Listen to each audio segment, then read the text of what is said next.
আসসালামু আলাইকুম রহমতুল্লাহি বরকাতু। একজন ভাই কমেন্ট করেছেন, ভাই মালয়েশিয়া কি ডেকোরেশন কোম্পানির কাজ পাওয়া যায়? আপনার ডেকোরেশনের কাজটাই মালয়েশিয়াতে আছে। বিভিন্ন অনুষ্ঠান, বিয়ে শাদী, বিভিন্ন ধরনের অনুষ্ঠানের এই ডেকোরেশনের কাজ আছে।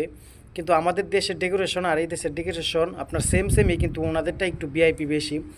তাছাড়া কেউ যদি এই ডেকোরেশনের কাজে আসতে চান, তাহলে আপনি সরাসরি কোনো বিষয় বা সরাসরি কোনো কোম্পানিতে আপনি এই ডেকোরেশনের কাজে আসতে পারবেন না। এই কাজে আপনার আসতে হলে আপনাকে সার্ভিস সেক্টরে ভিসা নিয়ে আসতে হবে।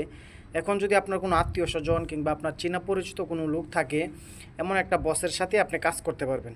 আপনার সার্ভিস সেক্টরের ভিসা হলে আপনি এই ডেকোরেশনের কাজ জানা থাকলে আপনি আসা এই কাজ করতে পারবেন।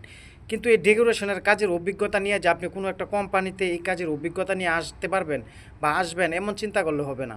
হয়তো আপনার এই কাজের অভিজ্ঞতা থাকলে আপনি যে ভিসা আছে সার্ভিস সেক্টরের ভিসা, সেই ভিসায় আসা আপনাকে এই কাজ করতে হবে, অন্য কোনো মাধ্যমে যে আপনাকে একটা কাজের ব্যবস্থা করে দিতে পারবে।